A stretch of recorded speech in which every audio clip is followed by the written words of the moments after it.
Starkey. And we're talking NFL football. Great time of year to get ready for the draft. And when we do this, we can't do it alone. We got to bring in our guru, Dan Black.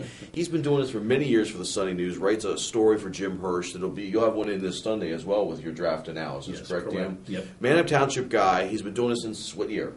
For the paper since '83. 83. We're going to do a general thing now. Dan, just give me who's the best players in this draft? Give me an overview. Who should we be watching for? Well, it's very subjective.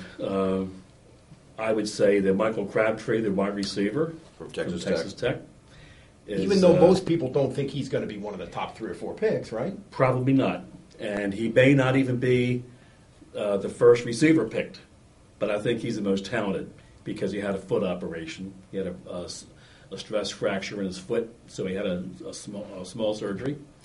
So he's one of the guys. I think Aaron Curry, the linebacker from Wake Forest, is very super talented. Either one of those guys could be the first player picked in the draft. I don't think that they will be, but those are the 2 guys that I would say are the top 2 guys. Dan, I'm going to ask you the same question I asked you last year. Every year there's a quarterback that the NFL people sort of fall in love with, and I always wonder, are they falling in love with this guy because they have to pick one to fall in love with every year, or is it because he's the real deal? Now, last year the answer was he's the real deal. It was Matt Ryan. Right. This year it's Matthew Stafford from Georgia.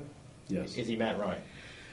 I don't know if he's quite Matt Ryan. He's an experienced 4-year player for Georgia, strong arm, smart kid from Dallas, Texas, went to Georgia. Kind of born with a silver spoon in his mouth. Fair-haired boy, good-looking guy, articulate. He's got everything that I think you would want in a rookie quarterback. But I don't think you quite like him as much as Ryan. Not quite. I heard a lot of good things about Matt Ryan, watched him play. He's a real leader. I think Mark Sanchez, the other guy from USC, could be equally or even more talented than Stafford, but he only started 1 year, so he doesn't have a track record. So it's kind of a risky pick. That's the downside of going to USC, I guess. If you're a high school star, they kind of stockpile them there. They have 25 first-round picks every year. So it's a great. Now there's 3 tackles, offensive tackles in the draft that are very, very highly regarded, and you have them ranked a little differently than some people do. Tell us about those 3 kids and what do you think? Well, there's a little bit of controversy whether you want to pick Jason Smith from Baylor or Eugene Monroe from Virginia. Either one can be the first player picked by Detroit or whoever makes that first pick. Andre Smith from Alabama is very talented. He might have been the number 1 guy before, but he showed up at the scouting combines out of shape, didn't work out, changed agents.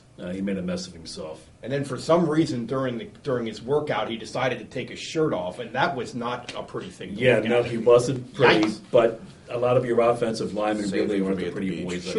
Sure, but they're not all stripping down for the workout. I'm going to imagine.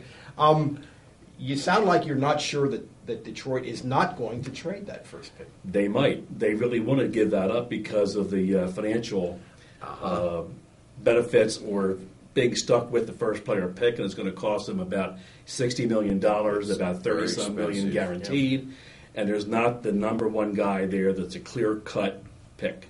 I think that maybe is an overview of this draft. Maybe a lot of people are going to want to trade down because of what you just said about Detroit. My sense is it's not a draft that's real top-heavy, but fairly even down through. Is that an accurate statement? Absolutely. The best part of the draft starts probably at about pick number 15 to 20, and then later you could have a second-round or third-round pick. That could be just as good as the guys at the end of the first round. So give me a couple sleepers. Who's some guys we should be watching for? Well, some guys that are sleepers, you might not have heard of them. Jerron Gilbert from San Jose State, a defensive tackle or end. Mike Thomas, a wide receiver. Connor Barwin from Cincinnati, linebacker, tight end, defensive end.